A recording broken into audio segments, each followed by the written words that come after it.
nessa tradição de floresta.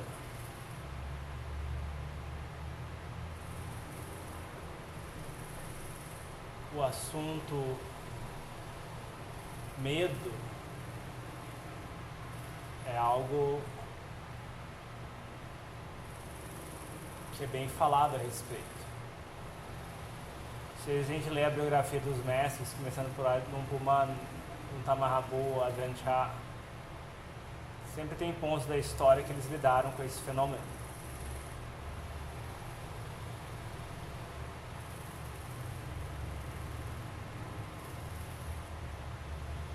Eu lembro de 2013, quando fui no retiro do Ajahn Mudito, lá na casa de Siloé.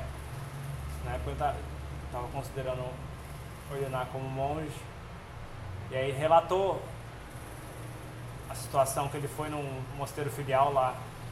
Ele foi uma vez, que é um mosteiro filial em que basicamente fica numa região bem afastada, tipo, não tem cabana, a única coisa que eles têm é uma plataforma de madeira com telhado, sem paredes, e eles colocam uma mosquiteira, e esse é o abrigo que eles têm. Se chover muito forte, vai molhar. O vento, se estiver frio, vai estar frio. Você não tem muita separação do meio externo para o meio interno. Então você está num ambiente exposto o dia inteiro. Nesse mosteiro já tinha sido relatado a aparição de tigres, entre outras coisas. Assim, tigre na tradição de floresta, esse é o grande assunto. Esse é o... acho que é o maior medo, né? Porque assim, os outros animais na Tailândia não são tão assustadores, né? O elefante e o tigre são assim, estão nos top 2, né? E o urso, né? Os três, né? Urso, elefante e tigre. O tigre, o mais famoso e o mais temido. Elefante, segundo lugar, acho que depois vem o urso. Então, tipo, você andando, você vê, acho que, se eu não me engano, os monges ouviram fugir do tigre, ou então se ouvia alguma coisa andando no mato, você já pensava que era tigre. Então, assim... E assim, imagina dormir num lugar assim. Digamos você se fechar, se proteger, você está num ambiente exposto. É só metar que você tem. A única ferramenta que você tem para lidar com o tigre é metar. O que você vai fazer se você encontrar com ele? É o curioso do animal selvagem é que muitas vezes a gente fica com essa paranoia de o que fazer, mas tipo, muitas vezes a gente nem encontra, né? Porque ele não está nem aí pra gente, né? Está fazendo o serviço dele. Cobra, inseto, né? Cada um está seguindo a sua vida, não está nem aí pra gente. Não está na cadeia, no cardápio dele. Você vê que ele é muito faminto. Cobra não voa, né? Cobra, geralmente ela é bem, as cobras da Tailândia são bem passivas, né? A não ser que você pise nela, né? É muito difícil que ela faça alguma coisa. Uma lanterna é a proteção, a melhor proteção que você já tem. E satia ao andar. Você acha que é um galho, então não pise perto. Né? Você vê um galho, você está na dúvida se é cobra, você não pisa perto. Pronto. Os 7 anos que eu fui na Tailândia, eu não fui picado por nenhuma cobra, apesar de ter encontrado várias vezes cobras naja, cobras grandes, jiboias e coisa do tipo.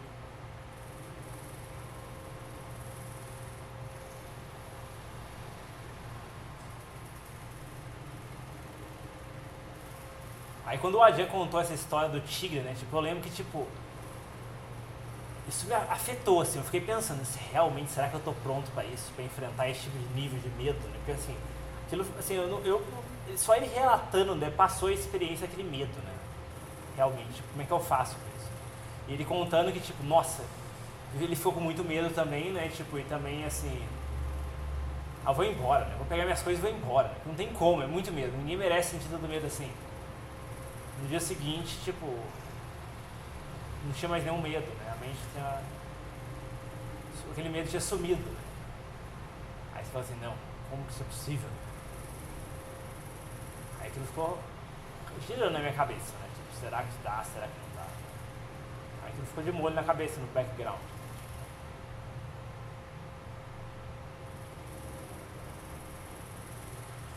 Pelo menos no mosteiro que eu me ordenei depois, né, em Madhyana, tipo, pelo menos não tinha tigre no mosteiro, né? Então, deu tempo para você treinar outras qualidades antes de ter que lidar com essa situação. O máximo que tinha lá eram uns ursinhos que você vê na montanha e tal, mas assim, só quando você estava na região afastada, no meio do mosteiro, você não vê essas coisas.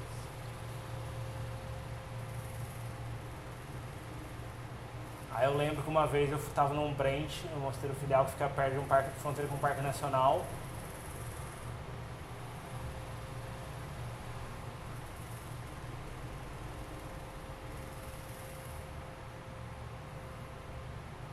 E tipo, lá tinha ursos. E eu lembro que uma vez de manhã eu acordei, né? Comecei a ouvir o barulho de alguma coisa farejando embaixo da cabana, né? Andando em volta, né? E assim, uma coisa grande, né? Pelo menos parecia ser uma coisa grande.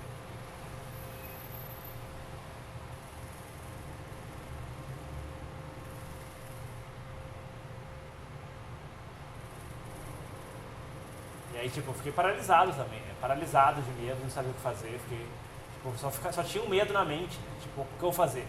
Se eu sair agora, assim, você tá dentro de uma cabana, mas mesmo assim, o medo é como se não tivesse cabana nenhuma, né? O medo faz você se sentir no ambiente aberto. Como assim, né? Tipo, tem um urso ali fora, né? Tipo, eu tenho que sair a mente é prolifera, né? Tipo, eu tenho que sair pra roda de esmolas em meia hora, né? E esse urso vai estar lá fora, né? Se eu não sair, eu vou ficar com fome. Então, ou o urso ou a fome. Aí, tipo, essa foi a primeira situação assim, que eu tive que lidar com essa questão, né? Tipo, tentei meditação, fiz as paretas, tipo, os cantos de proteção e tal. Falei assim, não, assim, vamos ouvindo, né? Essa coisa tava caminhando em volta ali da cabana, né? Deixa esse negócio quieto, né? E assim. Aí tava chegando a hora de sair pro Pindaíba. Quer saber do negócio? Eu não vou passar fome por causa disso não. Aí eu abri, olhei ainda, tipo, assim, ouvindo se estava perto, ouvi que estava perto ainda, não estava mais que 10 metros de distância da cabana. Aí eu falei, quer saber do negócio? Assim, a fome era maior que o medo. Aí eu falei, quer saber do negócio? Eu vou mesmo. E aí, tipo, tentei andar o mais ágil possível, né? Óbvio, quase corri um pouco, né? Não fui perseguido por nada. Depois, quando eu voltei mais tarde, depois daquele dia, né? Tipo, a mente estava bem alerta, né? Tipo, eu tava bem acordado, né? Tipo, bem alerta total, né? Tipo, eu nunca tava tão acordado assim de manhã. Tipo, você no Pindaíba também estava com Budô muito claro, né? Aí depois à noite, tipo, segui o dia normal, voltei, tinha pegadas de urso em volta da cabana. Tinha pegadas de urso. Então era um urso de fato, não era minha imaginação. E pra continuar morando nessa cabana sabendo que um urso tinha passado por lá, né? Porque agora, tipo, se o urso veio uma vez, o que impede ele de vir amanhã, depois de amanhã? O que impede de amanhã você estar voltando do canto da noite e você encontrar com o urso? Nada. Absolutamente nada impede. Não tem cerca. Não tem cerca elétrica do Jurassic Park. Você pode encontrar com ele a qualquer momento, de novo. E tipo, você tem que viver com isso. E eu não mudei de CUT, eu fiquei lá. Falei, não, vou lidar com isso. Toda vez que eu tinha que voltar para o CUT era muito medo. Eu até evitava de fazer meditação andando à noite, porque eu tinha muito medo. Ele aguentava, né? Kant, aguentar o medo, lidar com o medo. E depois de um tempo você vai vendo que a mente vai vendo, tipo, não aconteceu nada, né? Não morri, não fui atacado. E aí, tipo, você começa a olhar para aquilo e você fala assim, nossa, como que o medo é uma construção, assim, que a mente coloca, né? E, assim, as quilesas colocam toda uma coisa assim, você tem que acreditar nisso, estamos cuidando de você, o medo é uma autopreservação, estamos cuidando da sua segurança. Não vai lá fora, mas assim, quando você enfrenta, tem um efeito muito bom na mente. A mente fica destemida, a mente fica tranquila, alerta no presente. E assim, sendo consequente, né? Também não fazer loucura, né? Não é que você ouviu o urso lá fora, você vai correr na direção do urso também. Acho que não é muito sábio fazer isso.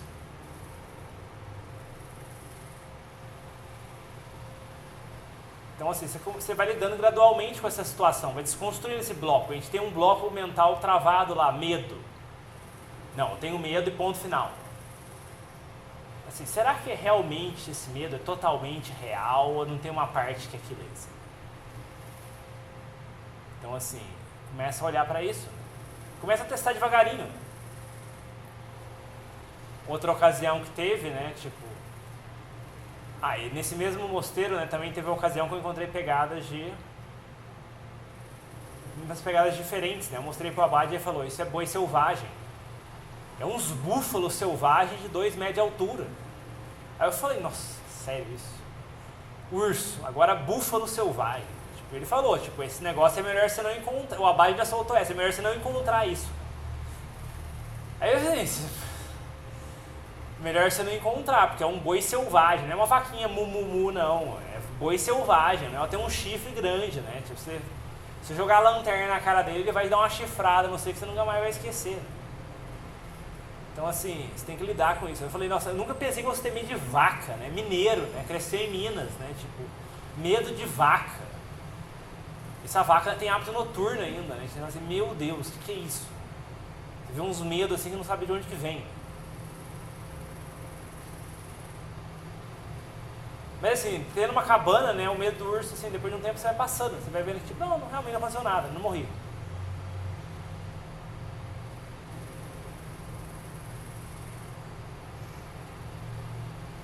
E a mente vai ficando destemida. E você começa a ver, tipo, acho que o mais valioso é ver assim, porque assim, o medo começa com o quê? Começa com uma historinha mental.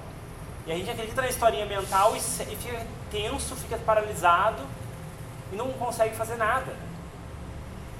Assim, o mais valioso que eu vejo de lidar com medo é você se libertar das historinhas mentais, né? Você ter essa atitude de não acreditar nas historinhas da mente, né? Porque assim, você gera dúvida, né? Opa, a mente contou toda aquela historinha, você descobriu que é mentira, você não vai acreditar de novo. Você perdeu a confiança na mente.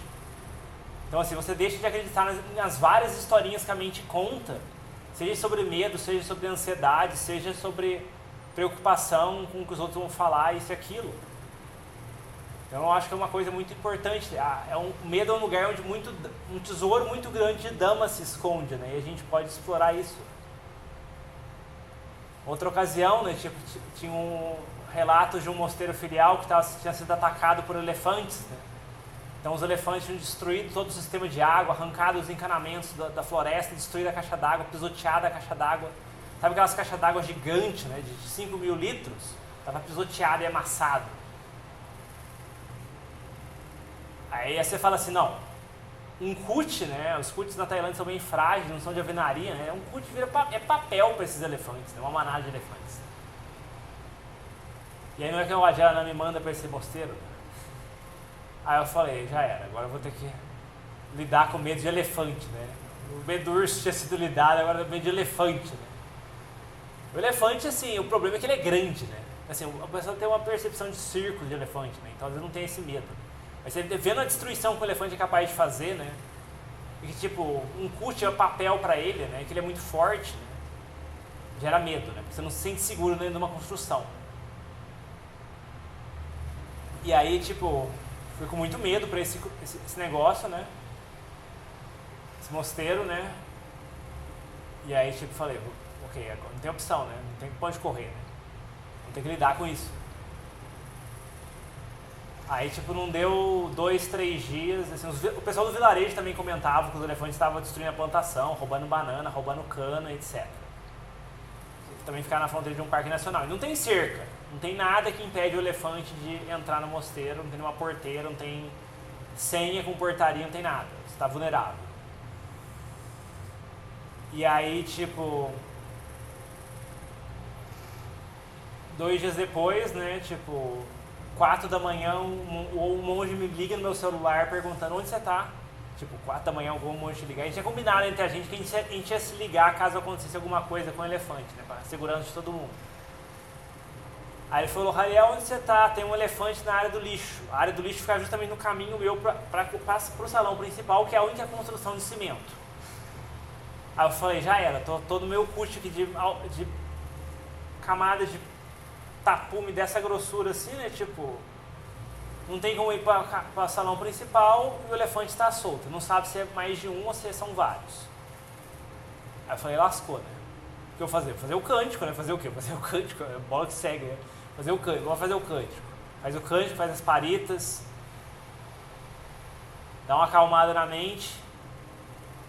Aí, tipo, daqui a pouco o monge me liga, ó, Rariel, o monge foi pra cabana do abade, né? Tá perto da cabana do abade. Então, essa cabana do abade ficava fora do caminho meu pro salão principal. Mas eu não sabia se tinha outros elefantes também. Aí eu falei, agora é minha chance, né? Eu vou lá. Eu vou pro salão, porque lá é mais seguro, né? Pelo menos eu vou me sentir um pouco mais confortável, mais tranquilo, né? E, tipo, considerando a destruição que eles já fizeram no mosteiro, é melhor tomar cuidado, né? Você vê, você tem o medo, mas também tem o cuidado, né? Você também não é negligente. Aí eu peguei minhas coisas, assim, ainda com medo, porque a lanterna é com o maior cuidado, né? Porque quando você jogar a lanterna muito alto, né? E a lanterna bater no olho do elefante, você vai causar raiva, né? Então tomar lanterna baixa, máximo de atenção, andando. Cheguei no salão principal, abri a porta e fechei. Foi igualzinho aquela cena de Jurassic Park quando eles entram no bunker, né?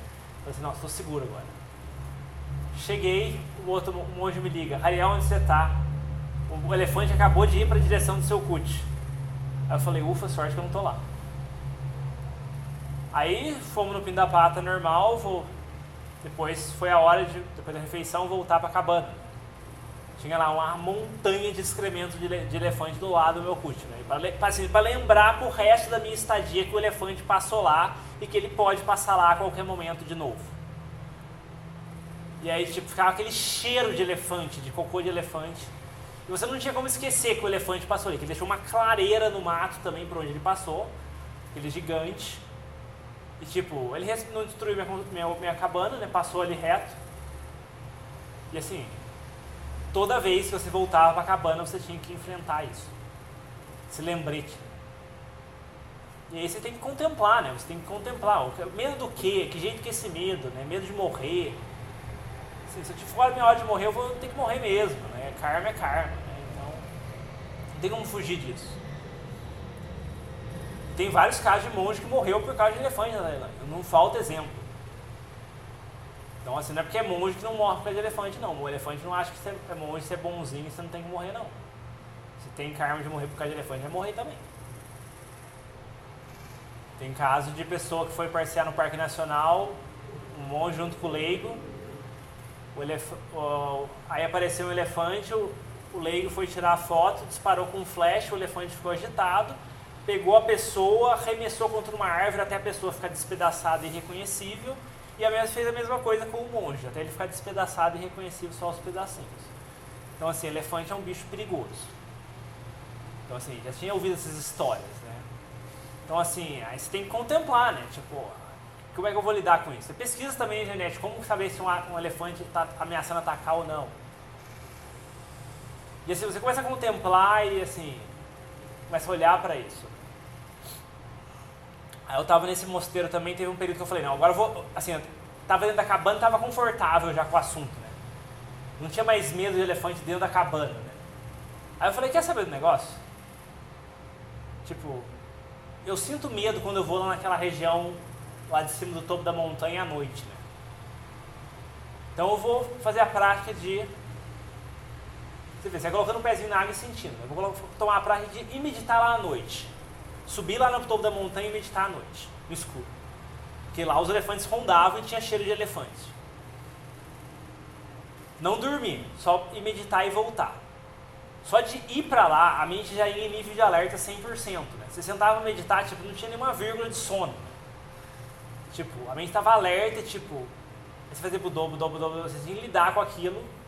O engraçado é que você fazia budô, e a mente não queria sair do budô, porque a mente via que a única segurança dela era do budô. E às vezes a mente alternava esse momento de paz, que tipo, nossa, o medo sumiu inteiramente, né? O medo sumiu. E a mente estava silenciosa e pacífica no momento presente. Estava aquela presença clara no momento presente. E às vezes a mente voltava de novo o medo, né? E você via, opa, tendo aquela experiência de que o medo sumiu completamente, né? Você começa a duvidar muito daquilo, né? Que como verdade é aquilo, né? Enquanto que aquilo é mentiras da mente.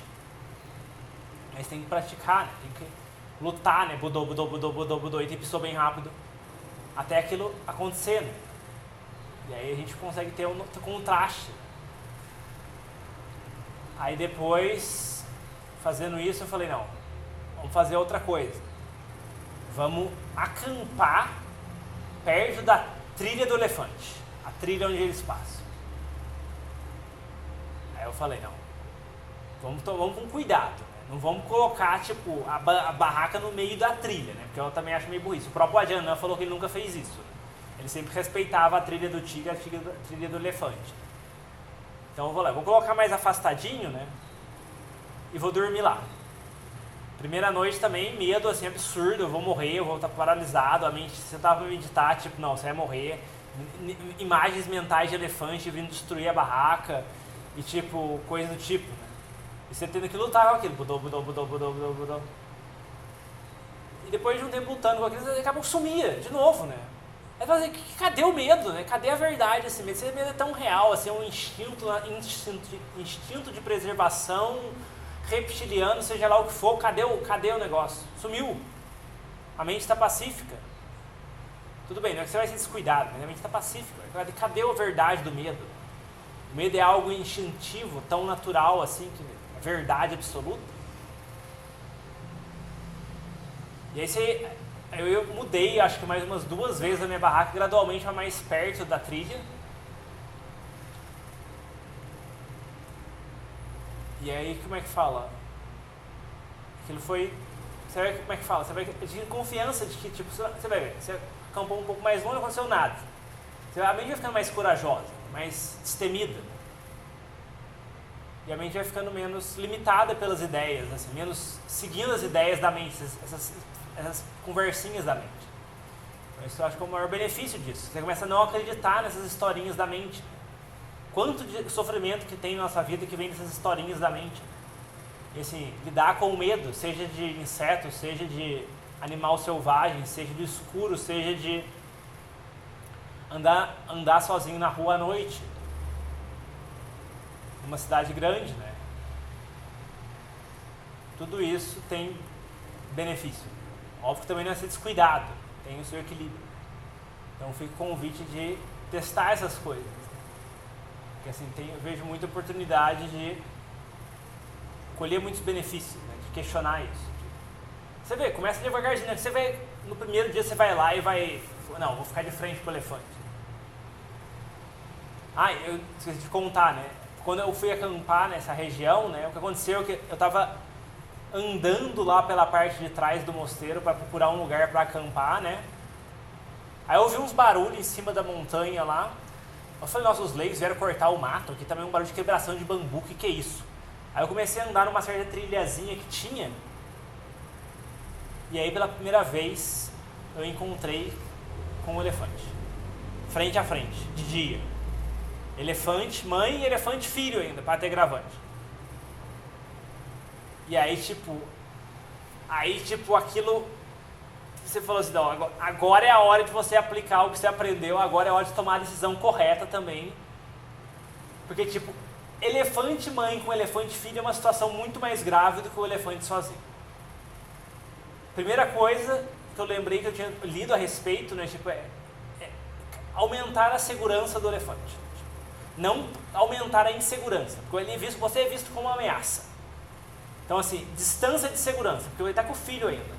Então assim, eu comecei a andar para trás, estava no meio de uma mata de espinhos, né, então não tinha como correr, não era campo aberto. Então assim, uma mata de espinhos de bambu, né, então assim, eu comecei a andar para trás, ainda de frente, né, encarando o elefante, né, afastando, demonstrando segurança, né. E aí depois de um tempo eu vi que o elefante não correu atrás também, né? Tipo, também tem uma situação complicada que era a inclinação, né? Não tinha como o elefante correr. Mas assim, bambu, o elefante passava por cima de tudo. Então assim, não tinha nada para me isolar o elefante de mim. Tava uma diferença de 10 metros. Sei lá, aqui o elefante lá no fundo da sala de meditação. E aí, tipo, afastei. Depois eu realmente corri, porque eu tava com medo. E voltei. E aí, tipo, fiquei aquele medo ainda por uns 2 dias. E aí depois que eu fui acampar, eu falei, não, agora eu vou acampar lá. Vamos enfrentar o medo. E aí você via que a mente melhorava fazendo isso. E você queria fazer mais, né? Porque você via que o benefício disso. Mas você vê, começa devagarzinho. Não é no primeiro dia que você tem que sentar num poço de aranha, né? Sei lá, senta num lugar que tem uma aranha lá no canto da parede. Próximo dia a gente senta um pouquinho mais perto, vê que a aranha não voa, vê que a aranha não tá nem aí pra gente, a aranha tá comendo pernilongo. Senta mais pertinho. Tipo, aí outro dia a gente tenta, tipo, não, vou limpar essa teia de aranha daqui, vou pegar com a vassoura a aranha e jogar no mato, colocar no mato, né? Tipo, não aconteceu nada. A aranha tá lá, tá cuidando da vida dela, né? Tipo, ela não voa. A cobra também é a mesma coisa, né? Tipo, a cobra. Então, assim, vai perdendo medo, né? A mente vai ficando mais destemida e menos tendência de acreditar na própria mente, né? Acho que esse é o maior benefício de todos, né? Porque as quilesas fazem a gente acreditar, limitam a gente, travam a gente com sofrimento. Então, essa é uma ferramenta útil. E assim, a gente pode, na hora que a gente sentir confiança, energia e tiver Budô e Tipsô na mente, né? A gente pode tentar fazer isso. Você vê, tipo, você tenta um dia, não tá, deu muito medo, volta, recua, né? Vamos lá, vou dormir na cabana hoje, amanhã eu volto de novo. Fazer Budô, fazer Tipsô, amanhã eu volto de novo, vamos ver. Repetir as tentativas, porque na primeira tentativa às vezes tem muito medo, na segunda às vezes já não tem tanto, na terceira perdeu o medo. Então assim, não deixar se limitar pelas falhinhas da mente. Acho que isso é a maior coisa, porque acho que a gente é muito limitado, a gente só começa a ver isso quando a gente começa a enfrentar o medo. Então fica esse convite para a gente refletir nesse assunto, né? Experimentar essas coisas, né? Que a gente pode se beneficiar muito desse tipo de coisa, no momento certo, na hora certa.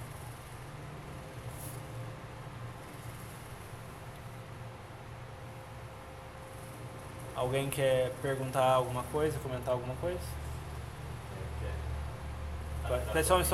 Só mudar a câmera aqui, pra você aparecer. Dá pra ouvir? Que chegue mais perto. Dá pra ouvir, se eu voltar aqui. Pronto, pode falar. Não sobre elefantes, né, mas eu acho que chega até a ser um equivalente pro cérebro, pelo menos no meu trabalho. Eu sempre fui uma pessoa que, na infância, sempre colocaram muito medo em relação à vida, trabalho, eu acho que era sério, só que criou uma atitude muito disfuncional de aversão extrema ao risco. E aí eu sempre tinha na cabeça, né, nossa, isso me faz mal, mas sempre vinha, não, mas não, beleza, eu sei que faz mal, mas eu vou sentir medo porque o medo me ajuda a sobreviver aqui no trabalho e eu vou sempre agradar as pessoas, eu sempre vou garantir que esteja tudo bom. Isso é uma escravidão em relação a esse medo, né?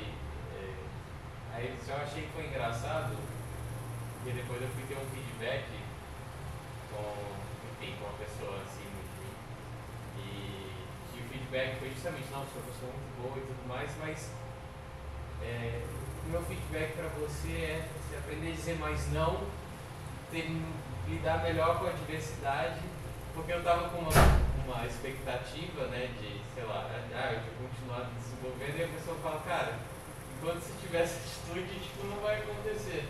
E aí eu vi, meu Deus, quão disfuncional. E aí foi antes ficava a dúvida, né, nossa, eu acho que isso pode me ajudar, mas eu não tenho certeza.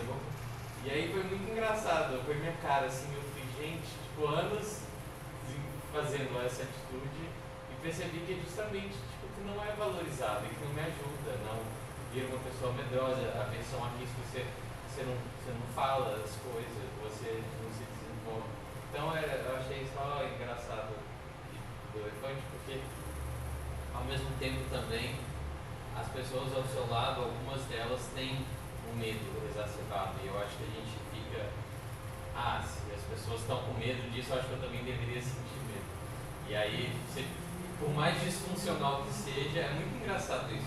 Eu podia anotar no papel, falar, isso não me faz performar melhor, eu não performo melhor, e mesmo assim o medo fala, não, mas e se?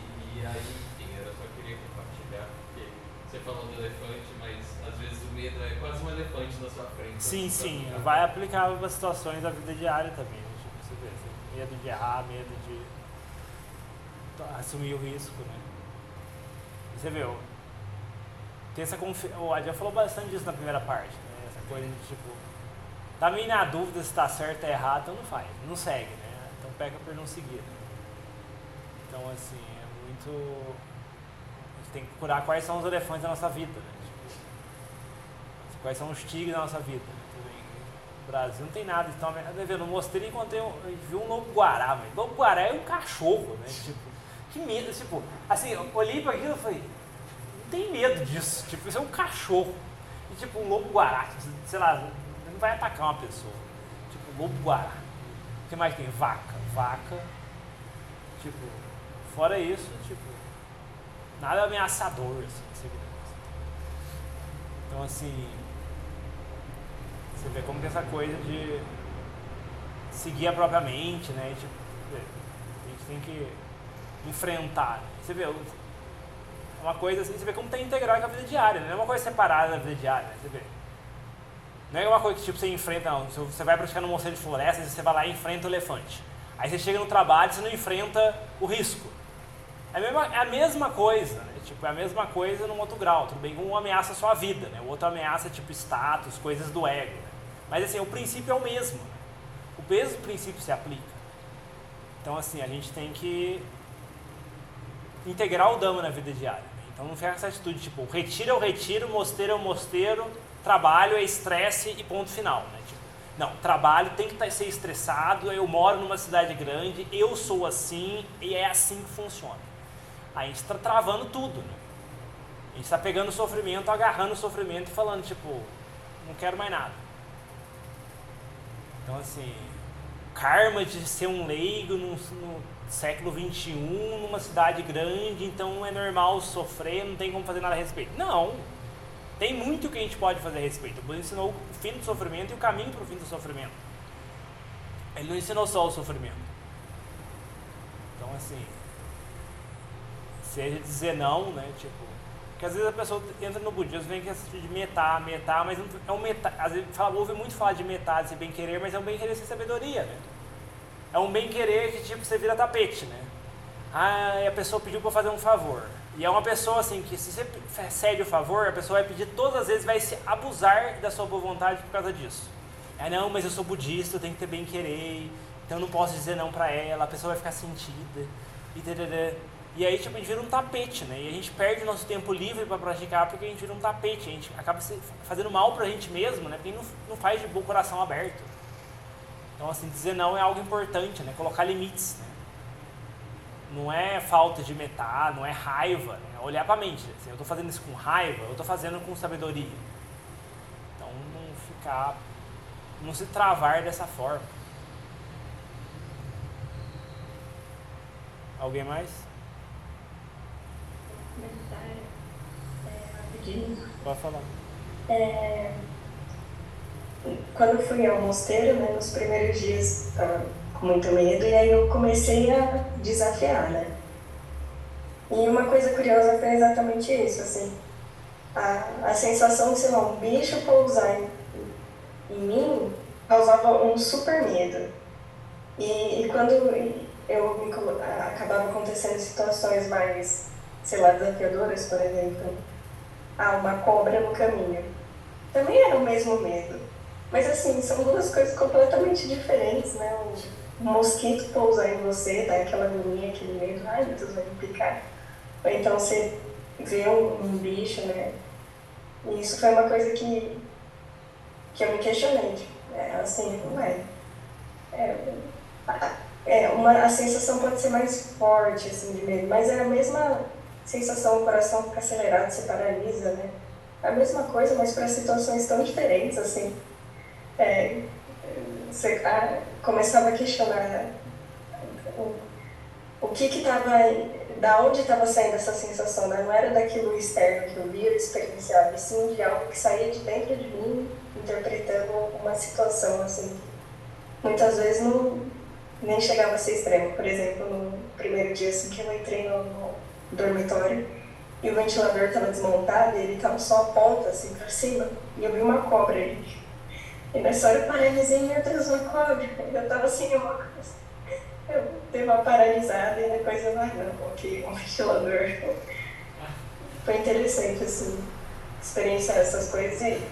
Só que assim, depois eu comecei a me desafiar, né? Me expor mais, só que eu vi meus limites. E aí uma das coisas que eu não chegava perto, assim, era coisa de vespa, de abelha, né? De marimbondo, eu não chegava perto, eu não queria interagir. Eu sabia que tinha um ali, eu passava pelo outro lado. E aí teve um dia, acho que foi um dos últimos dias que eu tava lá no mosteiro, praticando, um marimbondo vermelho grandão pousou em mim. Ficou andando. Eu não sabia o que fazer, eu falei, ficar quieto, né? E nessa hora veio um dama, assim, né? Que foi um metá tão forte, com tanta convicção, eu acho que eu nunca tirei um metá tão forte, assim, na meditação de tem amor, esse bicho esteja bem, e não me vejo como ameaça, assim. E depois ele ficou pensando, então foi interessante, assim, mas um tempo que eu tinha muito receio desse tipo de situação. Depois que eu experienciava e superava, assim, você vê, nossa, há algo aqui a ser questionado e deve ser questionado. É só isso. Não vou explicar. Algo mais?